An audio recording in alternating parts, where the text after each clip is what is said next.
Hello and welcome to the Retro Game Club Podcast, Season 8, Episode 1, which is also Episode 212.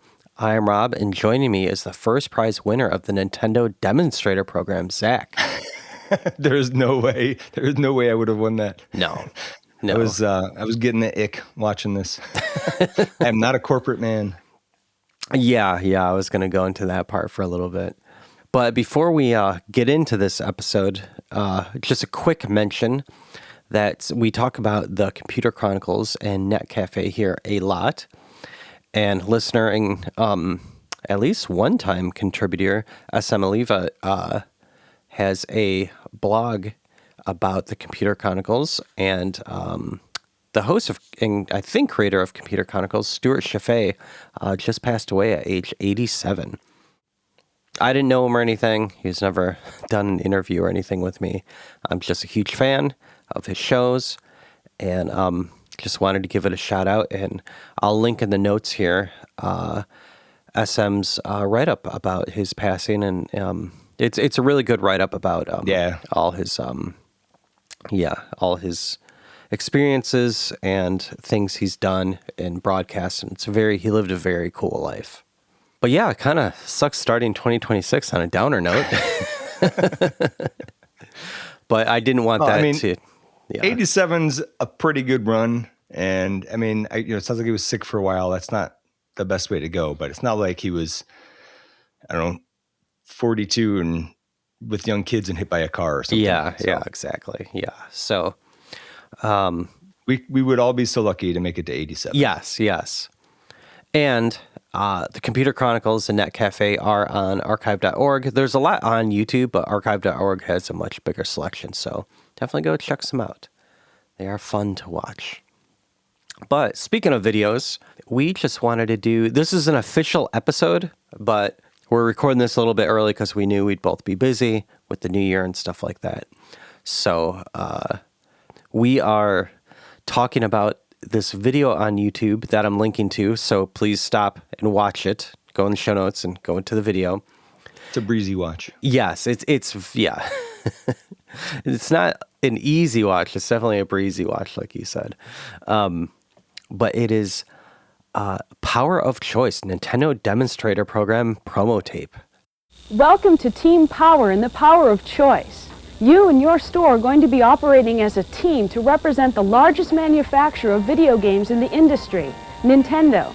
Nintendo is committed to passing on the fun and excitement of video games to each of our customers, and you've been selected this holiday season to help each of those customers understand the excitement of each of our games. I'm Shelley Saunders, training supervisor at Nintendo's Consumer Service, and I'll be your guide as you go through this training program.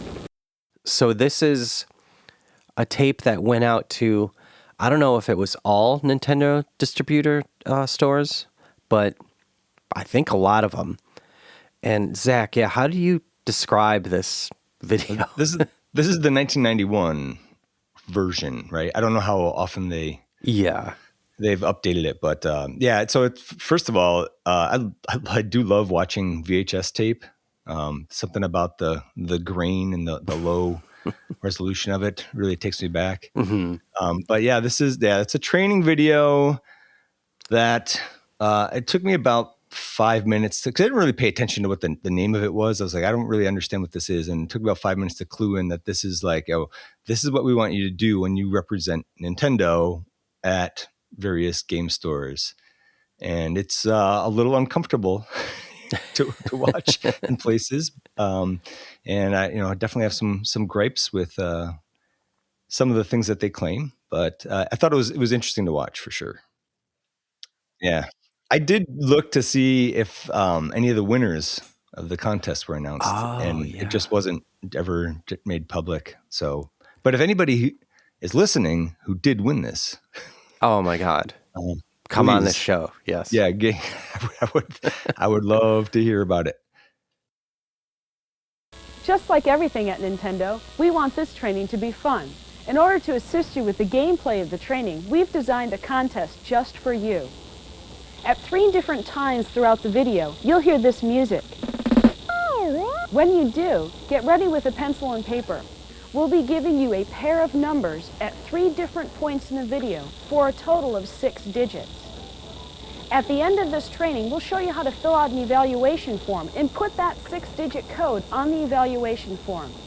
When you're done with your job duties at the end of December, we're going to ask you to return the binder, your apron, as well as the evaluation with that 6-digit code. When we receive the information back, we will send you a Nintendo pen, a Mario pin, and a Super NES ruler. For returning your evaluation, the binder, and the apron, along with that 6-digit key code, you'll have your name entered into a raffle to win one of 5 great prizes. So the power of choice, yeah, this video, it is for the store employee, and it shows you how, to set up your stand-ups and teach customers about the differences between the NES, the Game Boy, and the SNES, and really how to upsell them. It came with an apron that every employee is supposed to wear, along with 2 brochures, I think, if not more. I think it was 4 brochures. Oh, jeez. And then they were very specific about how to put the brochures in your apron. Yes. And it was at that point where I was like, because when I first started watching it, I was like, ooh, I want this job. And then they got to that part, I was like, no, this is not for me. Yeah, you have to be very scripted to have that job. No. And That's that was not the thing I thought also. Well, one thing I would like to point out is before we get into the actual contents of this, is that you can tell that Nintendo grew fast. Nintendo of America, I should say, grew fast, and that they're still it's like a startup feel, at least at the top, but they're a big company at this point. You know what I mean? This is definitely has startup kind of, we barely know what we're doing. Yes, that's a good point. I couldn't place that feeling, but having done nothing but startups and having, a lot of interaction with higher ups within the startup, I definitely get that feel from it now that you mention it. Like you, I'm not into big companies working at them, but this made me think oh my God, working at Nintendo back then would have been hilarious and fun. I'm the guy that likes the small office environment. Give me a back room and a small office and just let me fix computers for the rest of my life and I will be happy. But sorry, you were going to say? Oh, I just wanted to point out also that this being 1991, this was just as the Super Nintendo was coming out. And I think that's what makes this particular one, again, I haven't seen the other training videos, but I think that makes this particular one extra uncomfortable because they want to sell the NES still and all the NES games, but they want to hype up the Super Nintendo as well, but they don't want to, put you off from buying the NES while you're waiting for the Super Nintendo. And then also there's the Game Boy. So I feel like they have too many products for 1991. And back then, people weren't used to so many consoles existing at the same time. So right. Yeah, nowadays it's no big deal. Yeah, you own one of everything, and that's how it is. I also right off the bat, the first thing I noticed, I'm not making fun. This is just how 1991 was. Yeah, but this lady's pants have more pleats than 1991 could handle. They could not be more pleated if you tried. It was ridiculous. Yeah, it definitely gave this was filmed in a mall and I bought these pants on the way here feel. From the store from the shop next door. Exactly, yeah. Yeah, you want to talk about the, so we mentioned the apron and the brochures. There's also a binder. Yep. And something else. So you're supposed to write down codes. Right. And yeah, you write down codes and then you fill out the binder. And then at the end of the season or whatever, you send the binder and all the stuff back to them for a prize. And I guess that's just so this stuff doesn't, get into public hands, but you want to go over those prizes and your thoughts about this whole process? Because I know you have a lot of notes. So they, at the beginning of the video, they're like, hey, pay attention because we're going to give you 3 2-digit numbers throughout. And I was like, ooh, okay, what's going to win? My OCD or my ADHD? Right. So I was ready to write down these numbers. And then, at the end, when you fill out whatever it is you need to do and send that in, you write down that code to be entered in to win stuff. But you automatically get a Nintendo pen. It was hard to see because of the low quality of the video, but it looked pretty cool. I kind of want one. I couldn't find the exact one, but there's one from 1990 on eBay, or I saw a few of them on eBay. They were like $35 to $100. They didn't look as cool. I might have paid $35 for the one they showed in the video, but couldn't find that one. You get a Mario pin. I saw that for $25 on eBay, but I don't want that. And a Super NES ruler, which I similarly, couldn't find the exact one, but there's a 1990s one I saw for $35. If you get the code right, you get entered into a raffle to win one of a Super Nintendo, a NES sports set. So that includes the console, I don't know if you remember this. The satellite. Yeah. The four player adapter, which sounds cool, but it's IR.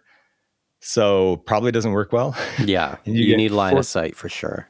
Yeah. You get 4 controllers to use with it, Super Spike V-Ball and World Cup combined cartridge, and most importantly, the 6C batteries for the satellite. The other prizes are the NES Power Set, which is just the console and 2 controllers, the Power Pad, which I never had, but my understanding was that it worked pretty well, but you don't really want to use it for most games. This is the one we got as a family. Okay, nice. You get the light gun, and then you get the combo cart of Duck Hunt, Super Mario Brothers, and World Class Track Meet. Mm-hmm. And then there's 2 more. The NES Action Set, that's just the console, controller, light zapper, Duck Hunt, Super Mario Brothers, and last prize is the Game Boy. So again, if you won one of those from this, let us know. We would like to talk to you. Yeah, and I'd like to go over those prizes because, this is 1991, and these are prizes for people who work at a video game store. If it's 1991 and you work in a video game store, you have a NES, right? You don't need... Yeah, pretty much the Super Nintendo is the only thing you probably don't have yet because I don't think it had been quite released. Maybe the Game Boy, like maybe there were some holdouts on it. You know what I mean? But yeah, you're right. That you wanted the Super Nintendo. So I don't know. Like, were they just trying to get rid of inventory? Yeah, maybe. Because this is before the top loader, right? Right. Well before it. But so also as part of your get up, you have a stand-up Mario display, and they give you so many brochures. And then I found the Power of Choice brochure online, and that included, I think somebody was selling it. It wasn't for like an outrageous price, but they had kind of taken pictures of it. You could read most of it. So that had a glossary in the glossary. So like terms for you to know. I feel like this is targeted towards somebody who doesn't actually know that much about video games, because it was like the difference between 8 and 16-bit, what the CPU, PPU, and controllers are, hardware versus software, what scrolling is, what the game packs are, the cartridges, and then probably the most important thing in there was the differences between the NES and the Super Nintendo. And it basically says that the NES has 450 games and that the Super Nintendo is going to have even better games. Yeah. Were you able to find the apron or any of that online, like to buy? Because I couldn't find anything. You got to keep that, right? They were like, no. You had to send that back. They said you had to send the apron back. The hat you got to keep? Maybe something. I know there was something you had to keep. I was surprised when they were like, "Send this back." I was like, "Really? You got to send all that back?" They wanted. They didn't want the stand-up Mario display back. They wanted you to destroy it. Like, you can send it back or destroy it completely. And I was like, "Wow, that's pretty paranoid." Yeah, and there wasn't even eBay back then. I don't know what the problem was there. I would have definitely photocopied the binder. Just to have, Yeah. Just because they didn't want me to have it.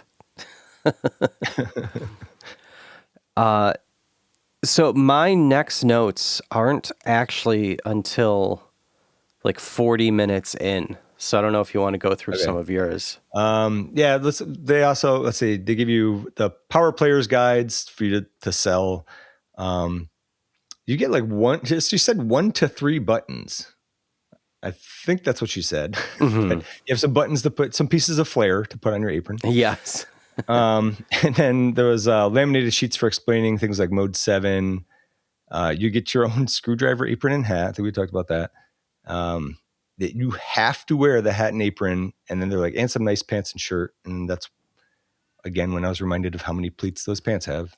So do you think any of this screams actually Nintendo of Japan is demanding some of this stuff? Or do you think this is like IBM corporate culture? It seems IBM much more like corporate culture. Yeah, it seems much more IBM like to me. Okay.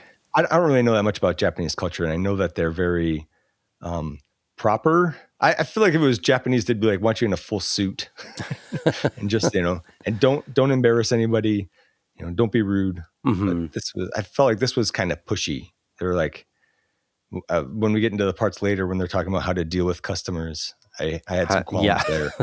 Yes. But they had a lot about the various NES systems, control, sports, action, and power packs. Talked about the NES accessories. Oh, the NES Max. I had that. I liked that one. That was You did like that one? Yeah, that was the one with the slidey thumb. What did button. you like that on? It never worked well for me.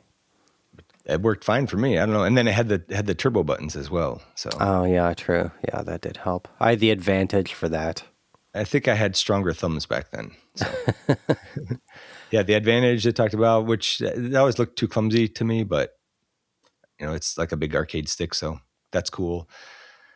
The 4-score, I didn't remember that. I was thinking the satellite was the 4-score. The 4-score is the wired 4 controller, which thing. is better than the satellite, I think, because you don't need to deal. But I guess it's not compatible with the light gun for some reason, but the satellite is. I don't know why.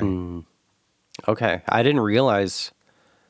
Oh yeah, maybe the satellite just plugs into one, and I don't know. That's interesting. Yeah, I'm not sure. And then you have the light gun. They talked about the power pad, Game Boy accessories. There's the AC adapter, and I think they said a 10-hour battery pack for it, like rechargeable battery pack. But I don't know. The NES Max is a horseshoe-shaped controller allowing maximum control, 360-degree control button, and 2 turbo buttons. Huh. Yeah. The next NES controller is the NES Advantage.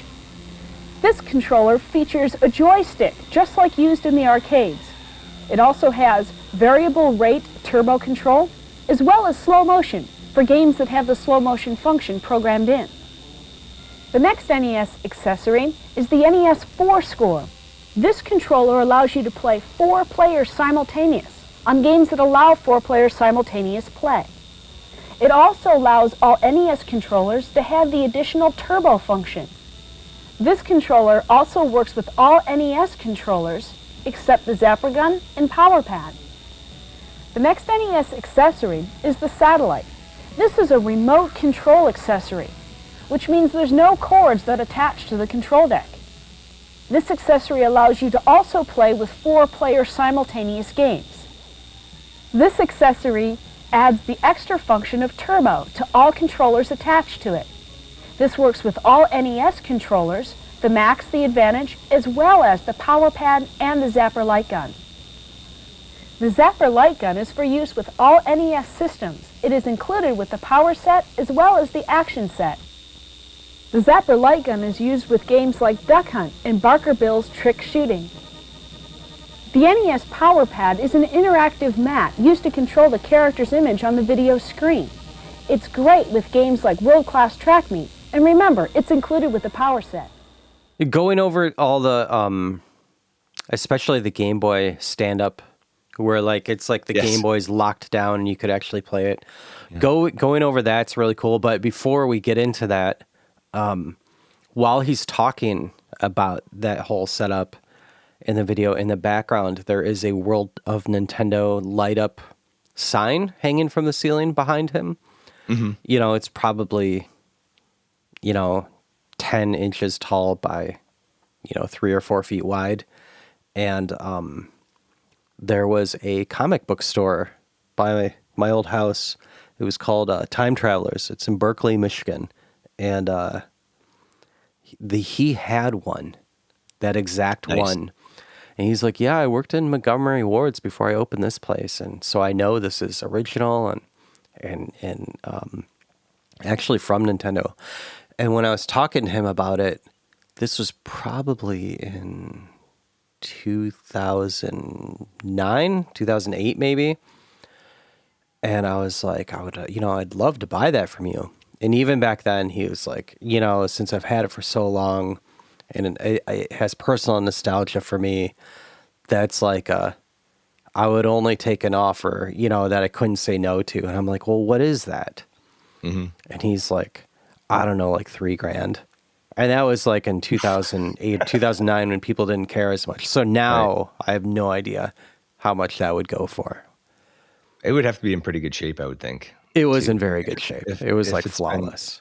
If it's been sitting there in the sun, though, I mean, now. Yeah, yeah. No, this is like a dark comic store. There's like no windows. Like all the windows are like, have comic racks on it. So, it's just like blacked out. But, yeah, going over back to this video, going over how to unlock all these stations and what to do. There's like manuals inside on what to do if they break and what each cable does. It's pretty interesting. Some things you'll need to know about the Game Boy itself. On the face of your Game Boy, you have several control keypads here. The first one being the black directional control, which allows you movement from left or right, top or bottom. Two gray colored oblong keypads. The first one being the start, which is on the right-hand side. The second being the select on the left-hand side. And then two magenta or purple buttons, the A and the B button. To start a game, you press the start button. That'll take you to an option screen. You may need to use your directional keypad and your select keypad for different options on those, and then press start to go on to the next screen. Press start consecutively until you begin the game, and then you utilize your directional keypad for directions, up, down, left, and right, and your A and B buttons for different options during gameplay. The A and B buttons are programmed different for each different game, and you will need to read the directions at the beginning of the game to find out the exact use of these keys.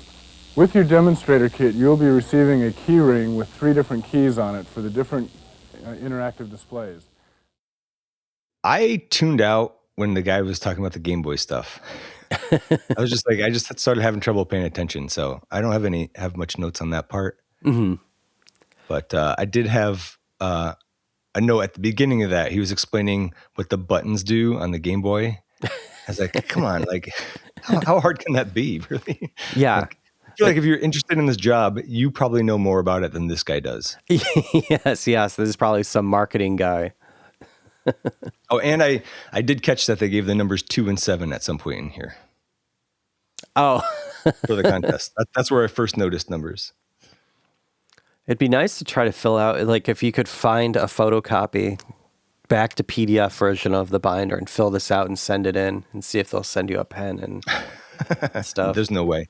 There's no way they will. Whatever PO box you have to send it to, I'm sure is long shut down. Yeah. I have seen the he does the same stuff for the Nintendo stand-up display thing, but the Super Nintendo one, I've seen a lot of collectors somehow get these. And they're pretty cool. They're almost environmental where they, I'm watching this as we talk. It actually has like a ceiling over you as you play it. So it kind of has like some cool illumination happening. So he at one point mentioned a display that has information about the 3 systems. And I could swear he said laser interactive system. I thought I heard that too. I forgot to make a note of that. Is that just like a Laserdisc thing? I don't know. I couldn't find anything on it. Like there's companies called Laser Interactive or something. It's not an easy thing to Google for. The Laser Active. Oh, Laser Active. Yeah, that's the one that I always forget about this system. That you can make it into a Genesis or a TurboGrafx, but it doesn't do Nintendo stuff. So I don't know. Yeah. But it is a Laserdisc player. So I think that it was just playing a Laserdisc that has information about the three systems. Yeah, because it didn't look like it just the display that they had set up. There was just like a couple of buttons, like I don't know, 5 or 6 buttons along the bottom that looked like you could press. There was no controller or anything that I saw.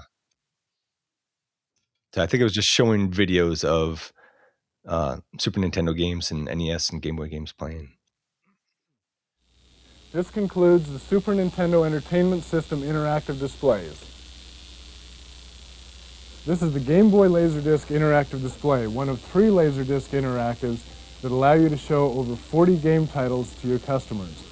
Each Laserdisc interactive has 3 lettered keypads and 5 numbered keypads. To select a category on each one of these displays, press a lettered keypad. In this case, we'll try letter A. After selecting your desired category, a menu will appear with 5 different options that you can select from. In this particular case, we have action, fantasy action, adventure, movie action, or strategy.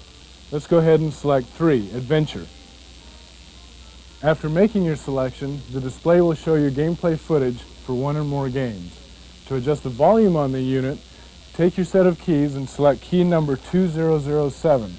Open the lock on the front of the display, which opens the door, exposing the television and the Laserdisc player. To change your volume, select your plus or minus volume keys to raise or lower the volume. Close the display and lock it again. If you have any problems with this display, be sure to call Impart Incorporated at 1-800-875-18... But in this shot, in all the shots, you see no other products, like only Nintendo products, which finding a video game store that's set up like that, where it's like, I know, each company can have their own section in a store, but this is like very tight. I don't know how they got away with this. Well, it was also 1991 and Nintendo was pretty much winning at that point, right? Yeah, I guess the Genesis area wouldn't be as big, and the only other thing may be a computer area, right? It probably wouldn't have been too difficult to rearrange some stuff too. Yeah, I'm sure if someone for a couple hours, if you had a store and they're like, "Hi, this is Nintendo corporate. We'd like to use your store as our flagship for this thing," he'd be like, "Yes, sure." What else do you have in your notes for this? When we got to the customer satisfaction section, they're like, "Don't be a hard sell, but be assertive," and they kind of implied that the choice of system that you're going to steer someone towards depended on how experienced they were. Like a newer person might be better off for the Game Boy or the NES, but like a more experienced gamer, you'd steer towards the Super Nintendo, which I guess makes sense if they already own a NES, but I don't know. I didn't really agree with that, but I'm not Nintendo corporate, so.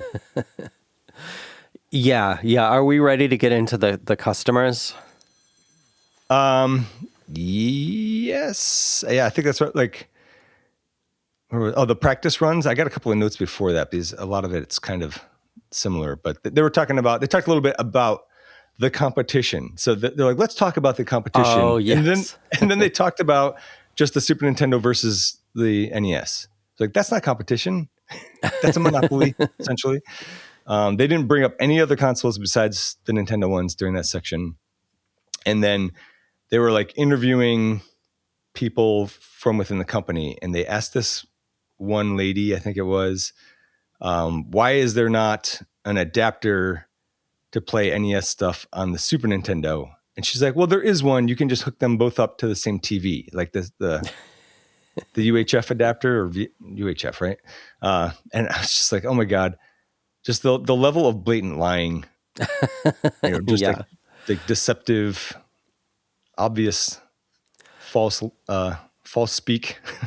But then she said, for people who already have an NES, it would be like charging them for something that they don't need. So like if they had made the Super Nintendo backwards compatible, it'd be punishing the people who already had the NES. I'm like, I hated that. That made me want to scream. Yeah. when they talked about the Game Boy, they did say the competition has a color screen, but the battery life is much longer for the Game Boy, because I guess they said that they were implying that the it's got to be the Sega one, or Yeah, I guess it Game could have been Gear. the Lynx as well. Thank you, Game Gear. It said it only gets like 4 to 6 hours, and that you get 30 hours from the Game Boy. That's fair, I suppose. I mean, you'd be lucky to get 4 to 6 hours on the Game Gear. I don't know. I never had one. It really chews through batteries. You're better off plugged into the wall, I guess. Yeah, exactly. But yeah. But then they get into the practice runs, kind of. I thought it was an interesting start, because the first guy's talking about the Super Nintendo, and he says that it has what we call a 16-bit processor. So everybody calls it a 16-bit processor. Yeah, exactly. Yeah. It is.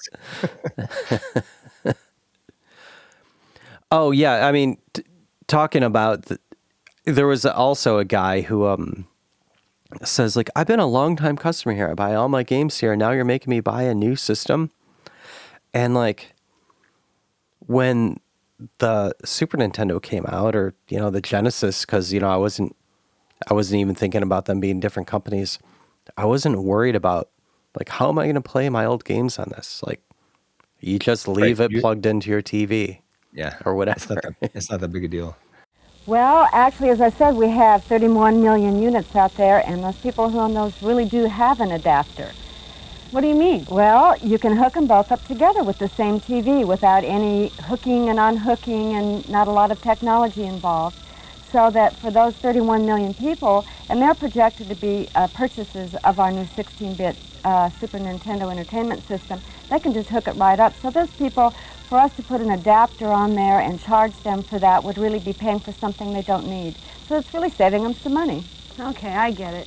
Okay, so if that's the case, tell me, I want to go back to this Game Boy product that's available. I hear the competition has some really fancy features. Theirs has color. How come ours doesn't? Well, for one thing, it's lightweight. Our Game Boy is lightweight. And with color, the batteries last just a few hours, 4 to 6 hours, and ours last for much, much longer than that. Okay. And that's one of the advantages of not having a color screen, is that really, in the long run, it's cheaper. Okay. Who is one of the recommended users of that Game Boy system? Well, almost anybody. Little Okay. kids enjoy it. Women love the Game Boy. It's portable. It can be taken on trips on planes and trains and boats. I found that in talking to people, everybody enjoys the Game Boy. Over half of the users on the Game Boy are adults. Great. Serena, if there was one important message that you could tell me, what is it? What's the most important thing about buying or selecting any video game system? But it was the same. They did the same excuse, like, why couldn't you play the old games on the new system? And it was the same thing. It was like, oh, you're punishing the people who already own an NES. I'm like, not really. I don't know. Yeah.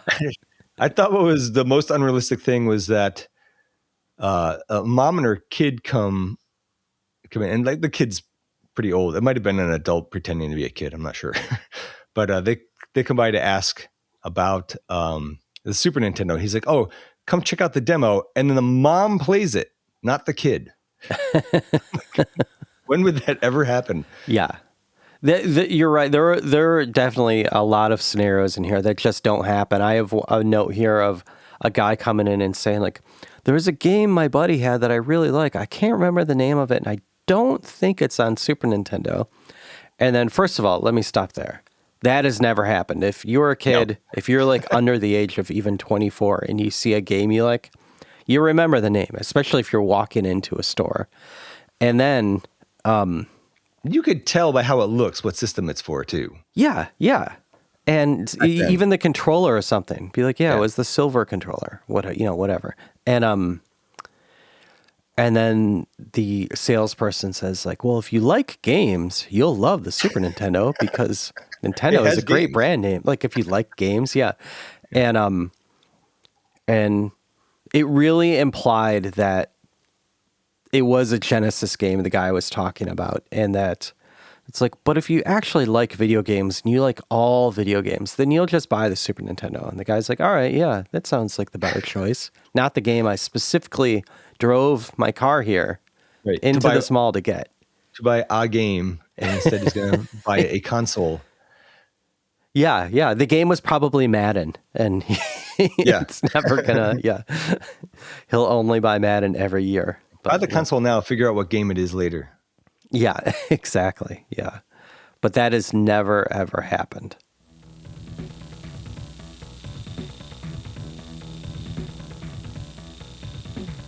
Hi. Hi. I'm not terribly happy with your company these days. I'm sorry to hear that. Why? Well, I've been a loyal consumer for the past 3 years. During that time, I've purchased a number of your products, including controllers, software, cleaning kits. Now, my son tells me that you're coming out with a new system, the 16-bit system. And in that system, I'm not able to play the current games that I have. That's correct. The technological differences between the Nintendo Entertainment System and the Super Nintendo Entertainment System are comparable to a compact disc player and a cassette player that you might have in your home. A lot of people do. With those systems, they sit side by side, provide hours of entertainment, but technologically they're quite different. You can't take a cassette and put it into your CD player. Nintendo currently has 31 million Nintendo Entertainment Systems installed throughout the United States alone. Because of that, these consumers already have this adapter, so to speak, in their homes. For us to provide an adapter with the Super Nintendo Entertainment System, we would be pushing a product onto the consumers that already have the Nintendo Entertainment System and duplicating what we already have. Okay, so does that mean that... In case you're wondering, the last two numbers are 6, 8. That's 6, 8. Oh, how do you like that system? It's great. Graphics are really cool. The sound's good. That's the Nintendo one, the 16-bit, the new one? Yeah, it's the Super Nintendo Entertainment System. There's another game that I was playing. I forget the name of it, but it's really, really cool. And I don't think it's for the Nintendo. Well, if it's games you're looking for, Nintendo is definitely the product you'd be interested in. Nintendo has a history of bringing out game hit after game hit. I really like that one game, though, and I know that it wouldn't work with this system. Yeah, but you got to realize that one game doesn't make the system. You want to look at the history of a product and see how many good games that come out for it over time. With our NES product, we had over 430 games, and we're still coming out with more for that system. You can expect the exact same kind of support for the Super Nintendo Entertainment System as well. Well, that sounds pretty good. I know that the NES is, there's lots of games available for that. Yeah, some of the games available for the Super Nintendo Entertainment System include F-Zero. That's the game that you were just playing. Some of the other games are Pilot Wings and Super Tennis. There's also a really awesome game called ActRaiser that really shows the great stereo sound available with the Super Nintendo Entertainment System. That's great. Nintendo is definitely a good name in games. Yeah, I think I'll take one of those. Okay, great. Thanks.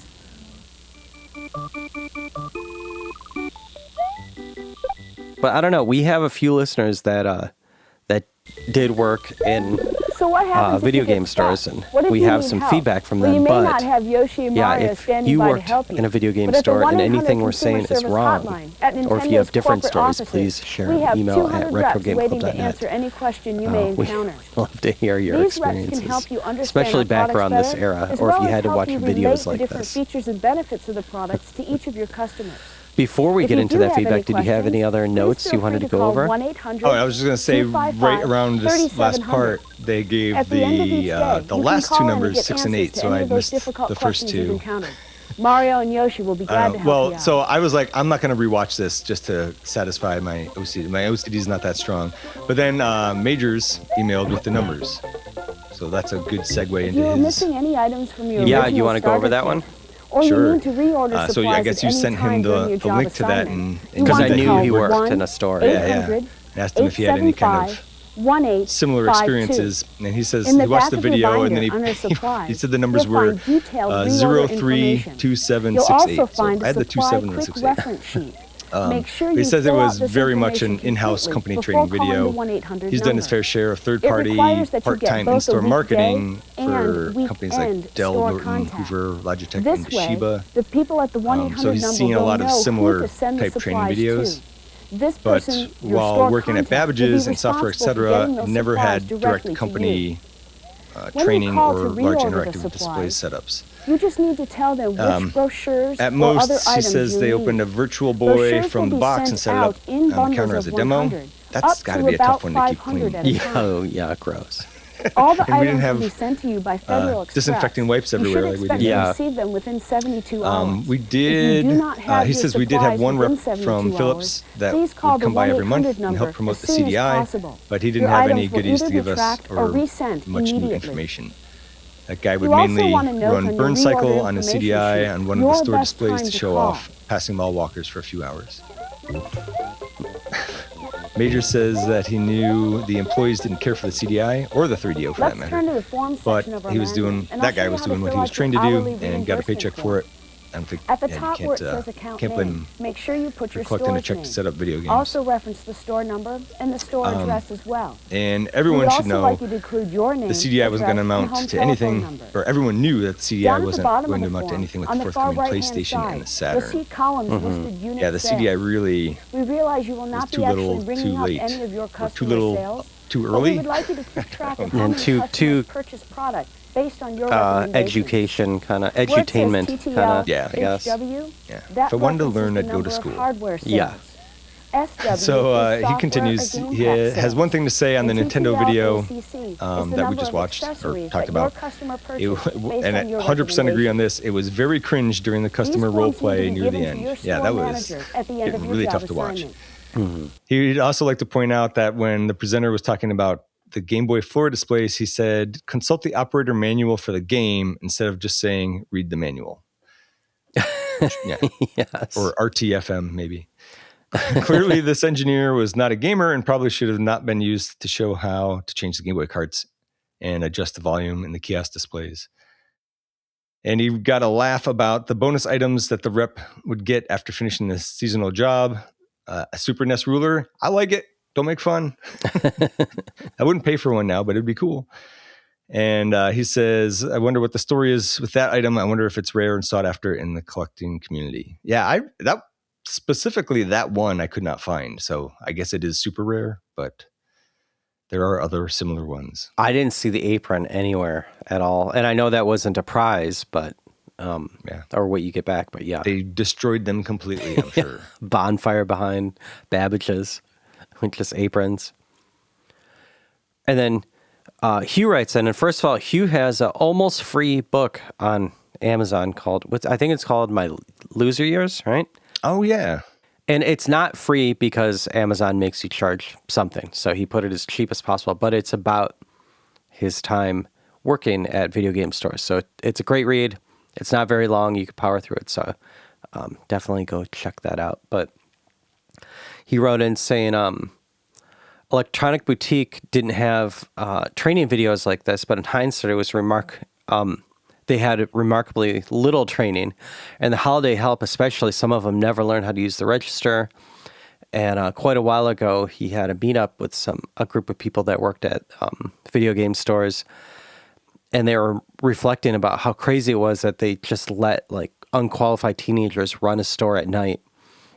And a lot of these big kiosk systems would show up and without any instructions at all and no tutorials on how to put it together. But he says if you couldn't figure that out, you probably shouldn't be working there. And he did have interactions with a lot of customers complaining about having to buy a new system that doesn't play the old games. And he only had to deal with a video, like a training video once in his a professional career, and it wasn't at a video game store. It was at an old programming job. And he said most of the video is about dress code and stuff like that that had nothing to do with the actual job. And because of that, he didn't stay there very long. But he also says that this video is a great comparison on how Japanese and American companies work. He doubts there was any Atari equivalent of this video, and I 100% agree. I mean, actually, the people in the Atari video showing up stoned and unshowered, unkept. Yeah, they're a little more laid back. Let's see. I don't think, let me fast forward here. I don't think I had any other notes I wanted to go over there. I do hope you all watch this because it is pretty amazing at the acting and what they go through. You could watch it at 1.5 speed easily. Yes. If Which you is need what I help, did. you could call them. And then also at the end, this woman that Zach was talking about is standing next to some guy dressed up like Mario riding a Yoshi, Oh, yeah.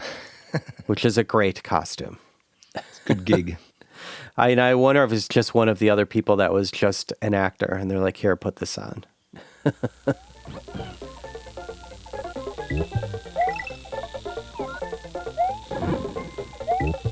Now let's turn to the area of your binder called Return Procedures. Here we will list all the different items that we would like you to return in your pre-addressed Federal Express envelope. Make sure that you return the evaluation that's included in this section, your apron, this training manual with the videotape, and all 4 laminated sheets, in addition to the 3 keys that you use to open your displays. You'll note on the next page there is an evaluation form. Please fill this out. Your feedback about the training program will be a valuable asset in future years. Make sure you note your 6-digit key code on the first page of the training evaluation.